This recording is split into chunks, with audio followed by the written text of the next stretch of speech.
Thank you, Ron. Our Assistant Governor and Past President Diane Good will lead us in the pledge.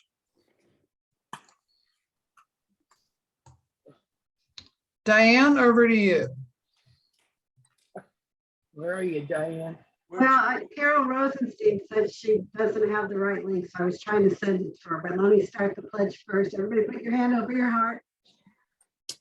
I pledge allegiance To the flag Flag of the United United States of America, of America, and to and to the republic which which stands one one nation, under God, God, indivisible, with liberty and and justice for all. for all. Thank Okay, you. wait, everybody, Carrie just said mute. Please, everybody, mute. Okay, everybody except for Chris Gaynor. Are you ready for me? Just about, for some reason, my slideshow stopped. Let me try this again. Apologies. I don't know why it did that.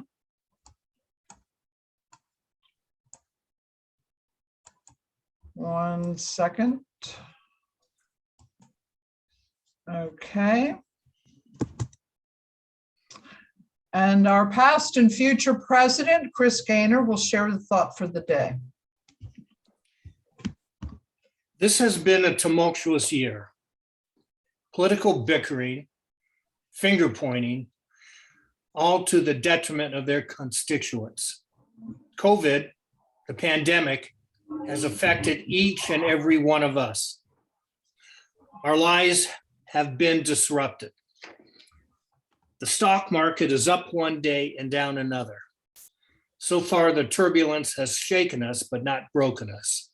Real estate prices have reached unimaginable heights, making it difficult for the younger generation to participate in. The rich get richer, and the disparity continues to grow among the poor. Travel has been put on hold. People are working from home. Inflation has reared its ugly head. We're all frustrated, and some of us are angry. Yet we have much to be grateful for. We live in the greatest country in the world. We're not at war. We're not fearful for our lives. We can air in public our views to our leaders. Let's bow our heads. Dear God, please look after the Ukrainian people. Please protect them from harm. Please do not allow this war to escalate. Please help in putting an end to this war. Amen. Nice. Thank you, Chris. Okay.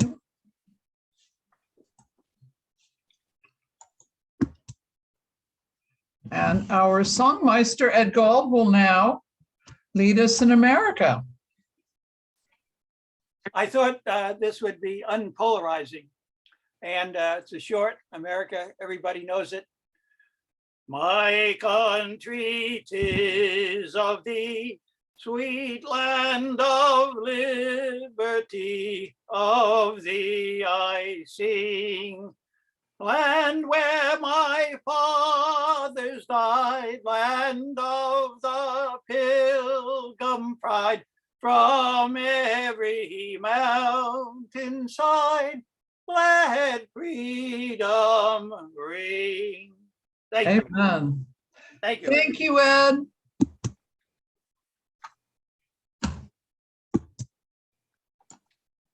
Sorry, I'm having a finicky, here we go.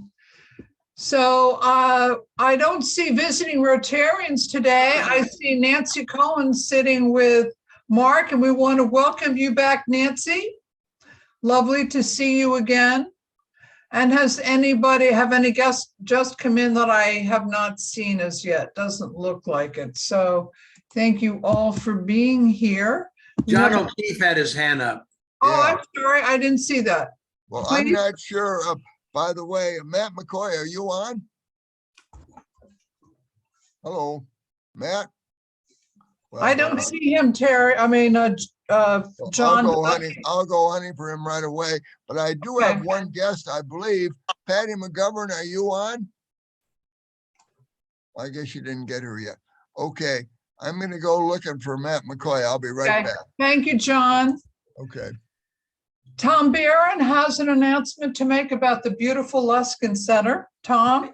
Thank you, Nancy. I have two announcements actually, but the first one about the Luskin Center, as everyone probably knows, next week, next Thursday, we have an in-person meeting at the Luskin. It's an Irish Day theme. We have some entertainment with Dennis McNeil, an Irish tenor, making some deals. So your spouses are invited. The capacity in the room, we have a larger room, so that is not an issue. But I do have to let them know how many people are coming by Monday morning, at least would give them an idea of how much food to prepare. We don't want to goof that up. So if you're bringing your spouse and you're on a pre-bill, which means we automatically bill you for the luncheon. If you're going to have a spouse with you, like my wife, Margot's going to be there, I need to know just so I can give them a fairly accurate number as to how many people will attend. So that's the Luskin next Thursday with spouses, etc., or a friend of whoever you want.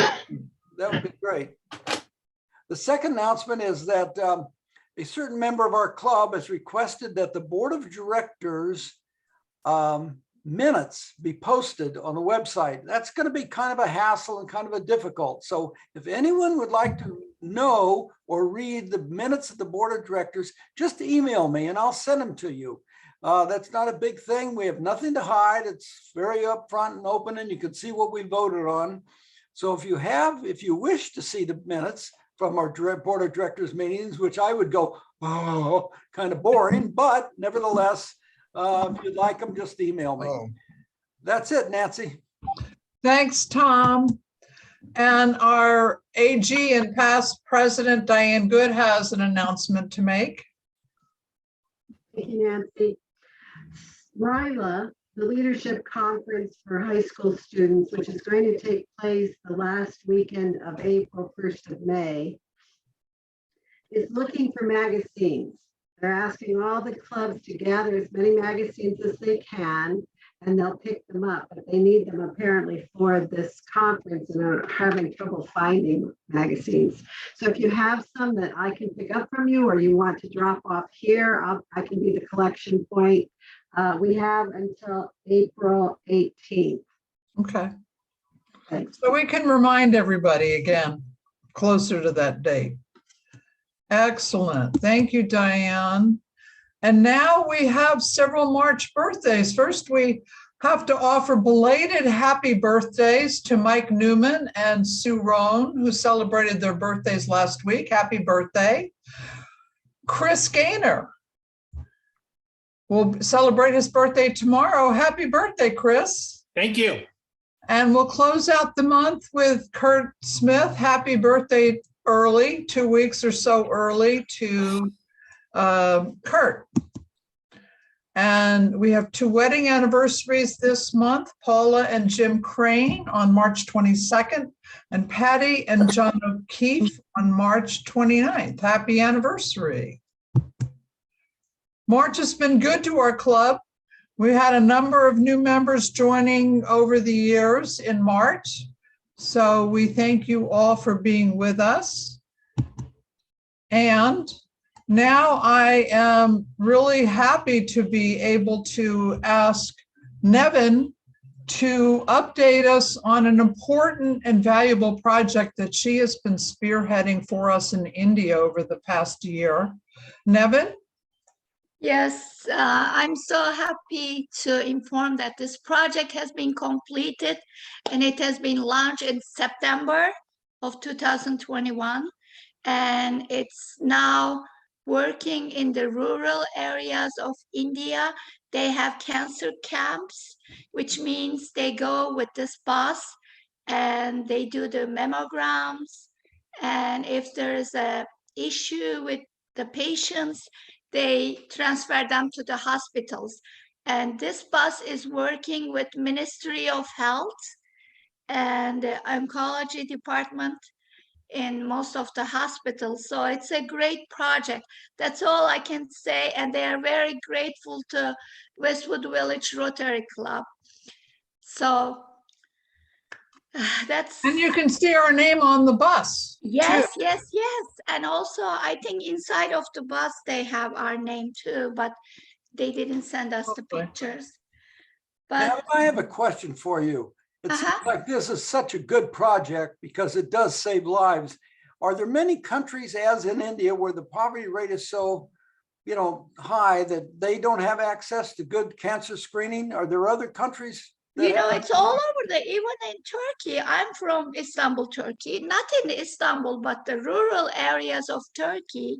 The women can't go to the hospitals and they can't reach and get mammogram screening. So if there was a bus in every country, I would say it would be great. Yeah, I know personally from Turkey, there are a lot of villages that women cannot even go to the hospital. So yes, this is a great, great project. Are they even involved in giving the HPV vaccine? Excuse me? Are they getting involved in giving the Yes, yes, HPV they are. The vaccine? to prevent it? vaccines are like I'm talking about Turkey. The vaccines are being administered by the Ministry of Health in Turkey. Yeah, they do go to the homes and do the vaccine. So Oh, I guess I which is meant great. this bus that goes in India. Oh, in India, no, I don't think so. This is only for cancer screening. Yeah, But It's we could cancer make- initially would be really great. yeah, especially for women to have this screening is so important. So I'm really thrilled, that this project has been completed and it's launched and it's working. So thanks to all of you. It's a wonderful project and we And the really Rotary appreciate your International. work on this, Nevin. Absolutely. We all did together. So Nevin, can I ask you a question? yes, What was the dollar amount on this global grant and how many this Rotary was clubs were involved in it? I think 170,000, but a lot of clubs were involved. Santa Monica Montessori, and there are some clubs from Orange County, Italy. So this was a big project. Wow, Yeah, wow. this was a big one. Usually the minimum global grant is $30,000. Hi, how are you? Yeah. So Yes. And I think we contributed about 5,000, didn't we? yes, Nevin? we gave 5,000. Santa Monica Club gave 5.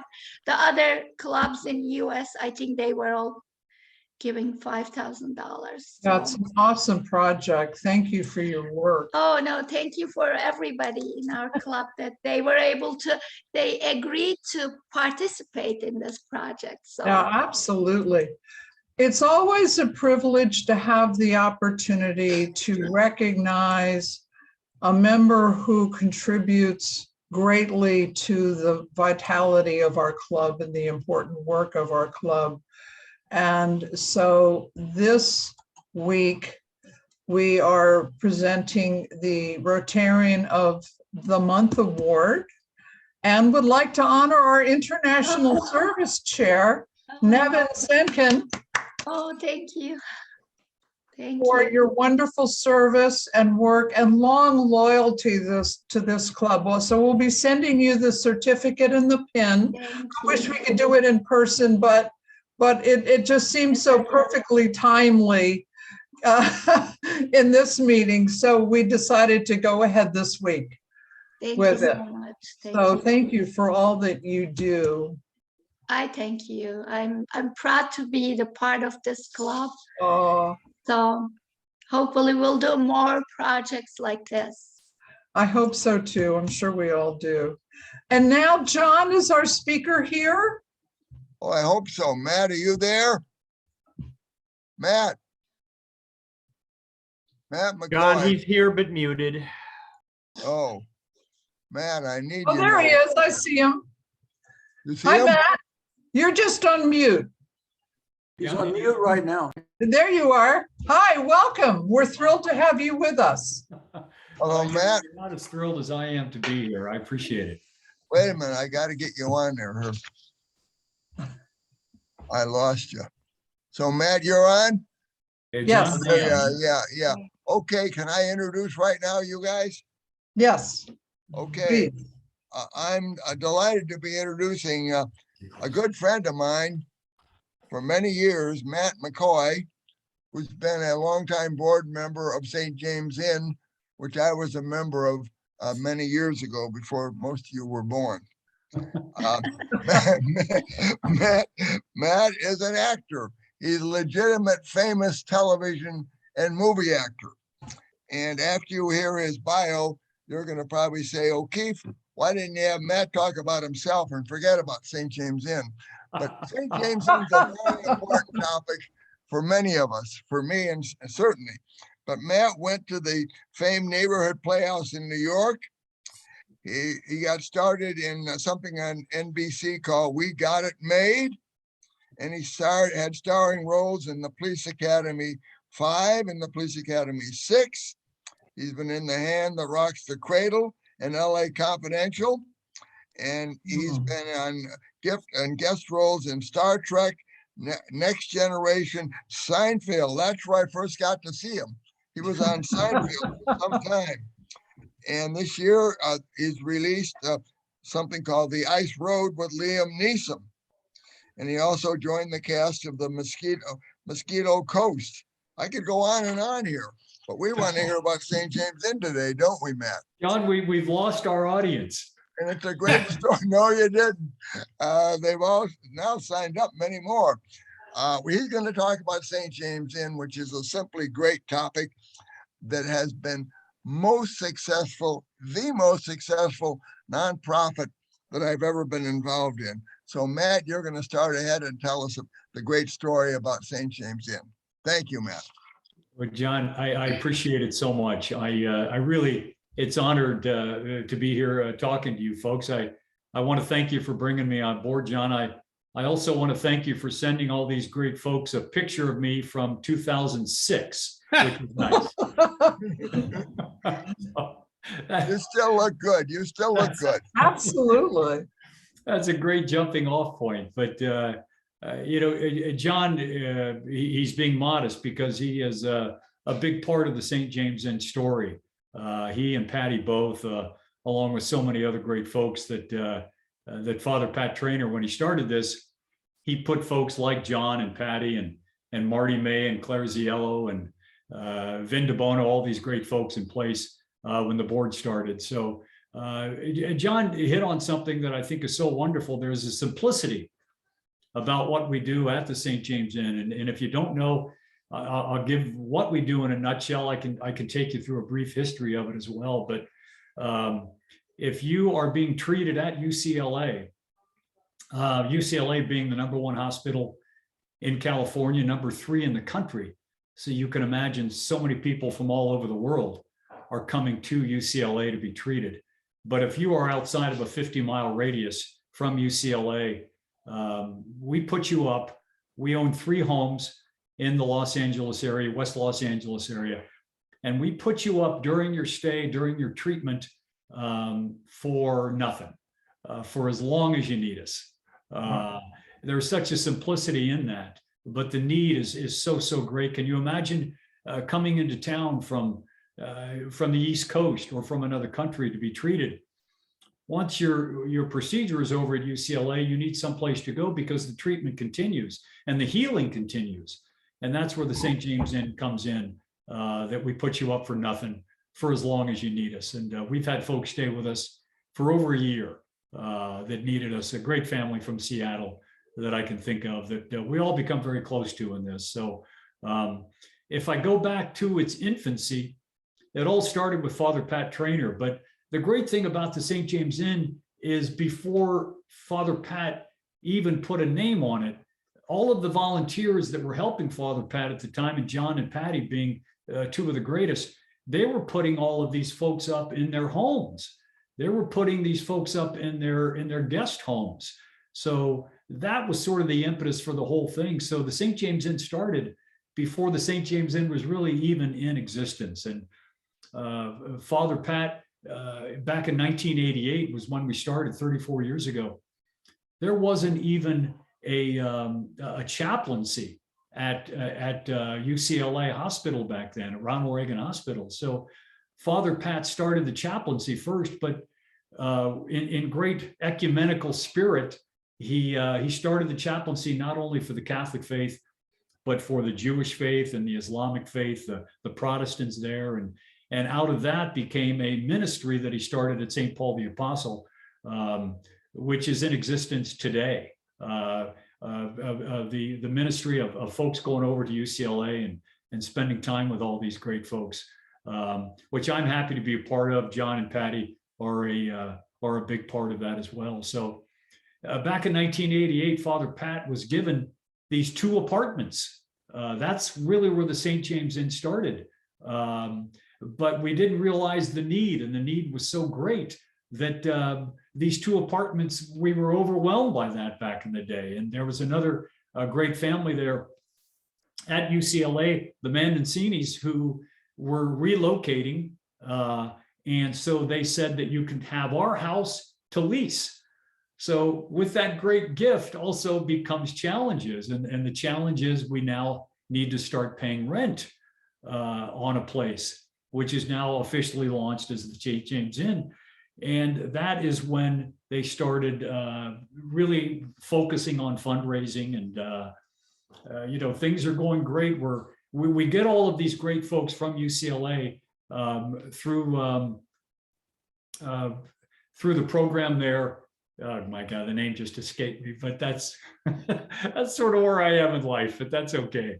The social workers gives us all the need comes to the social workers. They reach out to us at the St. James Inn. So the benefit committee now has a task of sort of raising money, which we started doing. And everything is going along great until about 1995, when Father Pat gets relocated back to New York.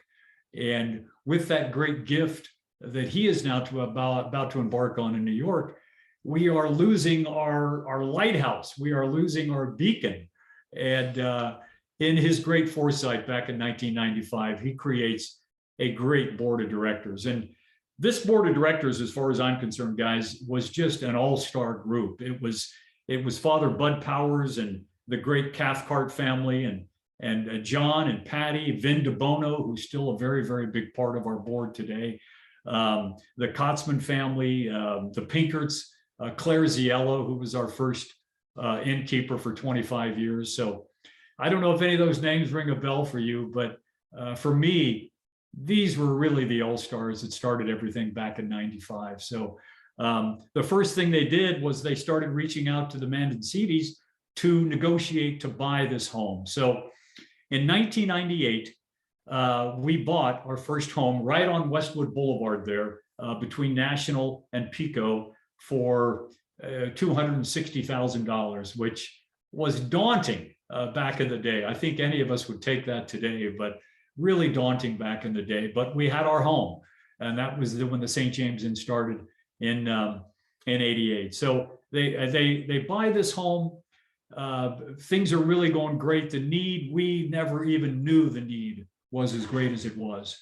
Father Pat passes away in 2002, which was a real blow to us after he moved back to New York. But 2004, we established the Father Pat Trainer Award, which really singled out people that were carrying on Father Pat's work, which were showing a real shining example of the volunteerism and the stewardship of his great mission. And I was honored to hand that award to John and to Patty several years ago for all of their work. So, things are going along great too, guys, and the need is so great. And we wanted to grow. And I think that's the thing. And John touched on that in the introduction, but the success, we've not only we've grown through 34 years, and that's the very, very hard thing to do. We purchased our second home in 2013, And I'm sure a lot of you folks just listening in on prior to me coming on, we had to come up with a capital campaign. And capital campaigns are tough because you're climbing, and you reach a point where it just sort of plateaus, and you need to get over that hump to get to the finish line. It's difficult, but we had a real angel in our lives with the Levy Foundation, who gave us a $200,000 challenge grant if we could raise $400,000. And through the great folks at St. Paul and the community that we've started, we were able to do that, and we purchased that home in 2013 for $860,000. So you can see a trend going on here, but we've had such a groundswell of community activity and people that are supporting us that we were able to do that. And the homes that we're looking for, the criteria is sort of homes that we can renovate. We want a bathroom in each bedroom, so each of these families has their privacy. We're looking for ones that are close to UCLA, maybe close to a bus line or a train line, which is what we have in Westwood. And then the road right across from that, right off of Westwood Boulevard as well. Ones that we can make that really fit the families and the needs that they are faced with. So 2016 comes along, we purchase our third home over on Exposition, which is just a little bit further west than we are now. And once again, we're close to $1 million for that home. So we own these three homes.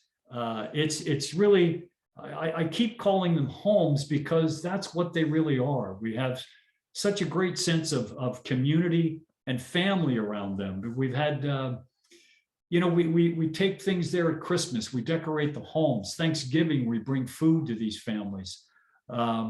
We decorate the homes. We've got such a community involvement. Folks like Paul Tyler over at John O'Groats, who makes meals for these families, delivers them in person.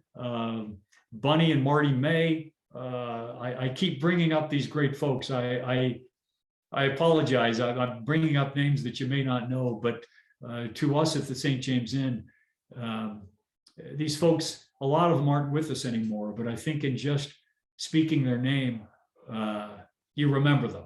And it touches me just to speak their names because of what they meant, not only to me and I know to John, but everybody at the St. James Inn.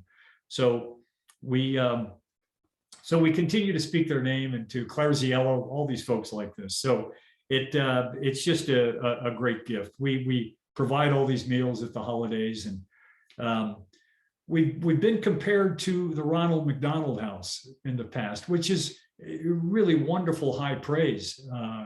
But we sort of fill in the gaps. We pick up the slack in a sense where Ronald McDonald House sort of is at the end of the road for them. They don't take anyone over 18 at the Ronald McDonald House. And, we take sort of families where they are. We've had families in the past where we've had a 19-year-old who's getting ready for college, and he comes down with cancer. And so we house them, and we house him and his mom and dad. We've had a second-year college student who comes down with a brain tumor. And so we fill in gaps that Ronald McDonald House, as wonderful as they are, they just can't accommodate, So we've had a mom stay with us over the years who had a 6, a 10, and a 12-year-old. So, we were able to take care of her. She had to quit her job for treatment and to move in with us. So we just welcome all of these people and really do anything in the world that we can to help them during a really, really challenging time in their life. We are, we're 34 years in. It's a real gift to be a part of it. We've had so many angels in our lives too. I mentioned the Levy Foundation. John Griffin, who owns a construction company there in the Los Angeles area, he has done all the renovation on our homes and fit them to the needs of the families. He's done all of that at cost over the years. And So, we just have angels all along, as I think we all do in our lives, that really make this journey of helping people that much easier. I mean, we all sort of live by the straightest path in life is going out of your way for someone. That's how I try to live each and every day that I live. And I'm sure each and every one of you on this call thinks the same way. And the St. James Inn is just an extension of that. So we're 34 years strong. John has been a huge part of that. These boards too, they change. And I think that's what John spoke to about the growth that we've had, because the initial board that started, lifestyles change and interests change. Maybe geographically folks move. So we've been able to grow and to purchase these 3 homes over the years. For quite a few years, we just had the 1 home. So in the last 10 years, we've added the 2. And if an opportunity comes along, we'd love to add another home and help more people. That's really, at the end of the day, all we're here for. So we've had to put a few things in place for COVID. We're down to 1 family per home, where it's usually 3 guests in the home. But hopefully that'll change soon as well. So we've had folks from 28 different countries. We've had folks from 37 out of the 50 states. If you just go California alone, we've ticked a box in 174 cities and towns in California. So those are just some of the numbers that I thought I'd throw at you. And we have our benefit on May the 13th of this year. That's the first time we'll be back after a couple of years with the challenges that we're all going through in person. That's our only benefit of the year. If you go on our website, stjamesinn.org, we've made some different little videos over the years highlighting some of our families. They speak about their challenges, they speak about where they are, but I think they speak mostly about gratitude, that we're here and that there are so many people out there that care for them and ask for nothing in return. So if you have any questions about it, I'm more than happy to answer any of them. Yes, John. I just have to say one more thing, Matt, and I hope there's some questions. I'm sure there will be. One thing you didn't mention, which really is the main factor which allowed us to grow like we have, and that is this. And maybe in the late 90s, some of us original board members and original people who were helping, like Patty and I and Margot and Tom Barron, for example, we're kind of getting tired. And we certainly weren't very motivated to grow and buy another home. So we had to find some new board members, and people like Matt came in there and Charlie Gaffney and a bunch of others, and they had much more energy than we did and ideas. And that's really what enabled us to grow.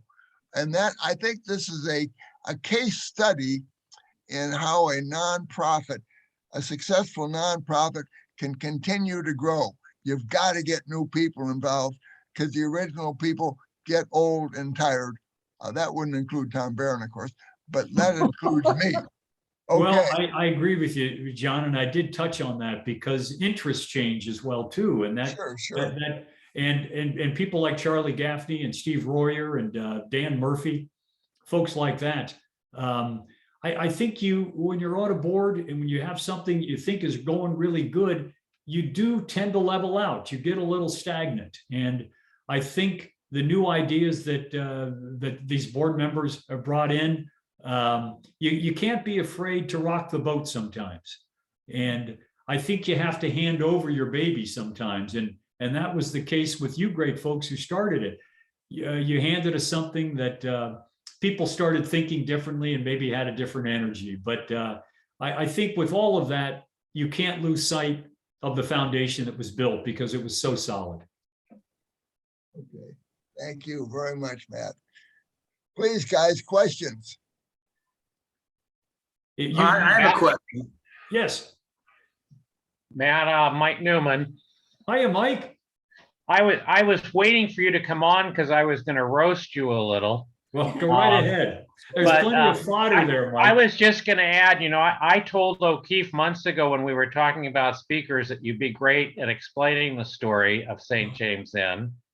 One little part I always remember back when Father Pat was starting it was just being with him up at UCLA Hospital one night and the number of people sleeping in the lobby that first grabbed him to make this all happen. Yes. But as far as ribbing you, I was going to say you have been a chief auctioneer at both the St. Paul's School and for St. James. Hope to see you at the fundraiser this year. But this guy is a great auctioneer. I also was going to kid you that this morning when I was watching the Today Show, I saw your insurance car commercial. So I hope the royalties are running in.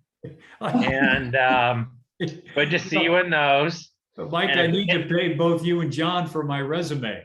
And if anybody wants a good tennis game, unless he's done something to his knees lately, get a hold of Matt.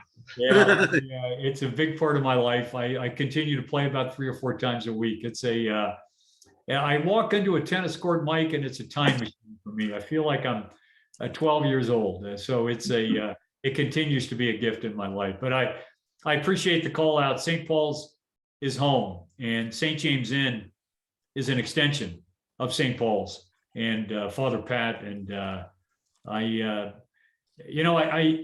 say one other thing, folks, is that you have to be careful of the heroes you pick in life. And when I speak about John O'Keefe and Patty, these folks are heroes to me because they not only talk the talk, they walk the walk. And St. James Inn is a real great example of that. And it's just one of the many that John participates in. John wrangled me years and years ago to become part of this ministry at UCLA. And I don't know if you've ever had your arm grabbed by John O'Keefe and it had it tugged on a little bit, but he doesn't let go. And he points you in the right direction. Mark, you had your hand up earlier. Yeah, I had to step out for a second. I apologize. But as much as I love my Rotarians, when my mother calls, I take that call. But who pays for their stay in the homes and so forth? Is it like the Ronald McDonald House where nobody pays, or nobody pays? It's the fundraiser that we hold once a year. We have a nice endowment. We pay mortgages on the home. But that's where the fundraiser comes in. The last couple of fundraisers we've had have all been online, but each one of our board members is a big contributor, which I think pulls quite a bit of weight for the people outside of the board that are contributing to see to the extent that everybody's in. Well, we figured that because O'Keefe and Barron are loaded, but besides that, you're facing some, the whole country is some tough inflationary pressures and so forth, and that's got to really substantially eat into your budget that you set up to support all of these. Well, it has, but we're hoping that the challenging times that we meet will be met in a bigger way by gratitude. Okay, thank you. Thank you. I had a question, Matt. You talked about people who qualify as staying at the house, St. James Inn. It's not just the patient after they released, but the families, of course, as you said. That's what right. are the qualifications to accept someone to stay at the house? Well, it's a good question, and I think we take anybody. If we leave that to the social workers at UCLA and the social workers at Cedars as well, because the vetting happens there, and I think they would earmark the greatest need, whether it's proximity wise or whether it's family wise, how long they're going to stay. Even St. John's is part of our fold as well now too. So we leave that vetting process to the social workers. They then reach out to Patty McGovern, who is our innkeeper now, who I could go on and on about her and her kindness. Claire Ziello for 25 years prior to that. So that's the jumping off point. Thank you. Uh-huh. That's fascinating. More questions? Should I go on about John more or not? If anybody wants to go to the, if anybody wants to go to the benefit this year, it's really a very fun party with, we have a lot of booze and food and everything else there. And Matt does a wonderful job at the auction, but let me know that. What's the date of that? What's the date of the benefit again, Matt? May 13th, John, and I can send you all the information on it. You can send it to all these Why don't you great do folks that? on the Send that screen. to me. It's really a very fun party. It's a Friday night.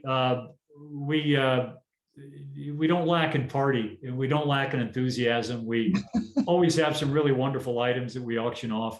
Everything goes directly to the end. We're a nonprofit. Nobody on the board. Nobody's ever taken anything. It's just a real honor to serve and to help anybody out that we can. That's wonderful. Are there any intentions to acquire more homes? Oh, absolutely. If you followed the upward scale of our purchases, in the area that we're in, I live right in that area as well, right off of Westwood and Esther Avenue. Those homes now are going for, boy, I hate to say it, close to $2 million. So, we've had angels in the past that continue to be with us, and I'm sure some more will show themselves down the road. And if it gets us to a fourth home, that'd be great. But as you acquire these homes, the needs go up, the costs go up. We just hope to get out of COVID here and start filling our homes once we, as we did, prior to COVID. The first year we had 2 guests and 22 nights served, and we've served over 1,500 guests now. So we just hope to keep adding to that number. That's impressive. Yeah, it's a real no-brainer, and the simplicity of it is yes. Hi, I just wanted to ask, when you see the homes, are they all single family homes, or can you get condominiums or something also? No, they are single-family homes. They're all 3-bedroom, 3-bath. Most of those homes in that area on Westwood Boulevard, in the streets that go in there, Esther, Ashby, Ayers, all of those, they were built in the late 40s for returning veterans. Really? So they were all 3-in-1s. Mm-hmm. So, and they're not big. We've added on to some of the homes, but that's where John Griffin came in and put a bathroom in each one of the bedrooms. And so everybody, has the needs, has the means that they need with what they're going through. So we hope to get all the bedrooms full again and not just keep them for single families now because of COVID. So, and I think we're from when I'm looking around Los Angeles, seems to be heading in that direction. Thank you. Did we start with the home on Selby there, John, Matt? We started with the home. Well, the 2 apartments were over in Selby. The home is on Westwood Boulevard. You folks have probably passed it 1,000 times. If you're heading south there, it's on the left, right between National and Westwood Boulevard. 2718 is the number. That's our initial home. The great thing about these, and as I apologize, I keep calling them homes because they really are. They're beautiful gardens in the back of these homes, shaded patios, barbecues, because healing, it doesn't just happen in the hospital. It happens once you get out, and that's the environment that we try to create. That's what we call ourselves, a haven for healing, and that's what we live by right there. Do you typically have waiting lists? We do. That's a great question. We do, and we can't. Once again, we go back to the great folks at UCLA and the social workers there, but I think we could open up 10 more homes, and I think the need would still be there. As I say, it's a full march to UCLA.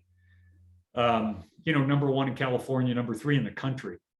You've got so many people. John can attest to this as well. When we walk through the halls and meet these folks, where they come from, and that's the other thing about what Father Pat established.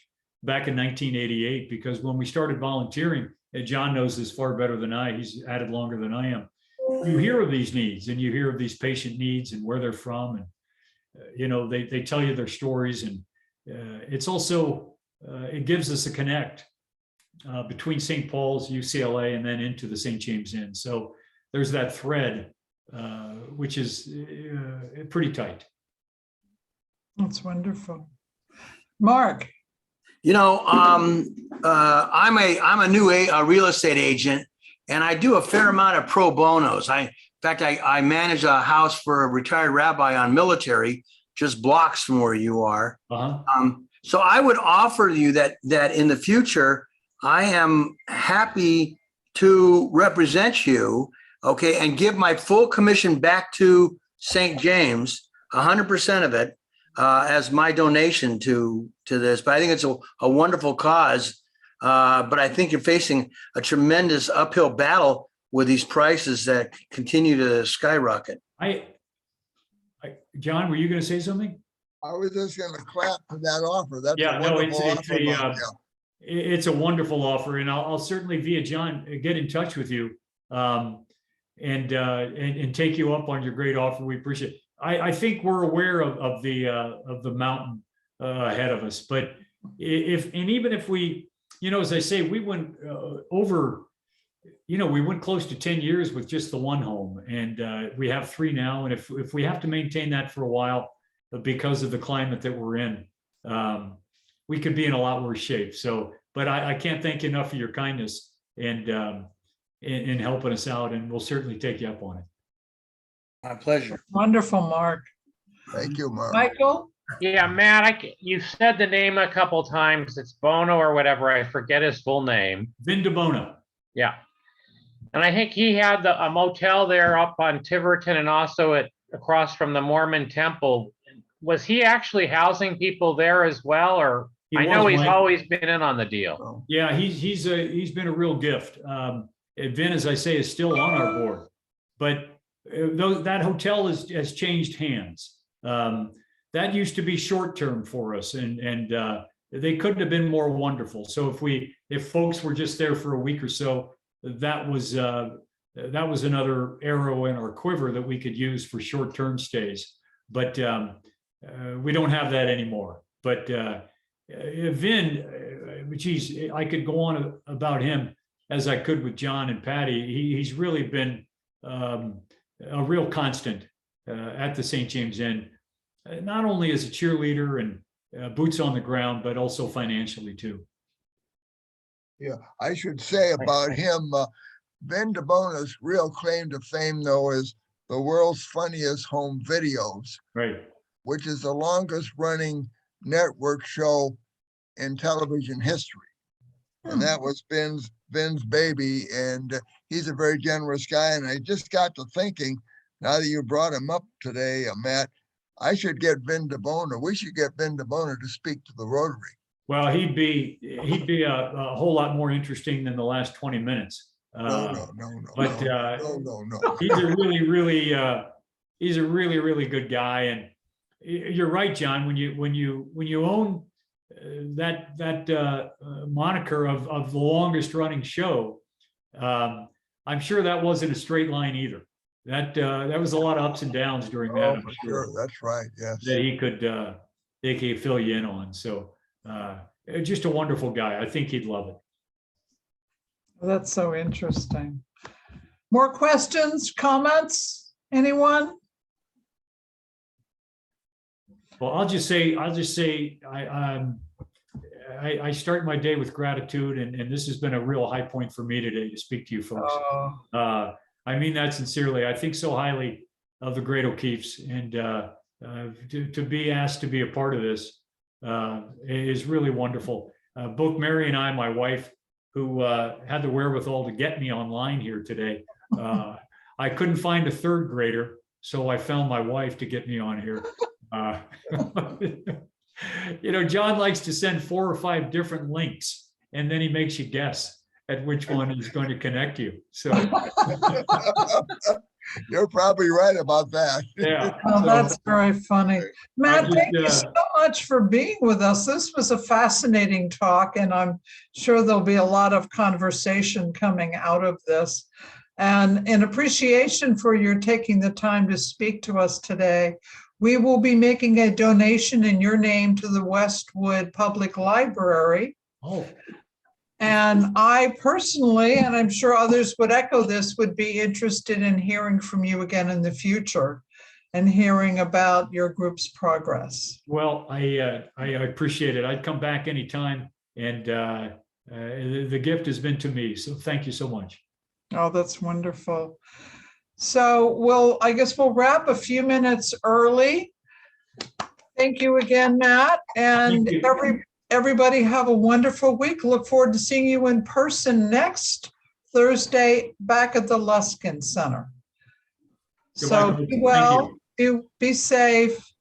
Bye now. Thank you all for being here. Bravo. Bye-bye. Thank you. Bye.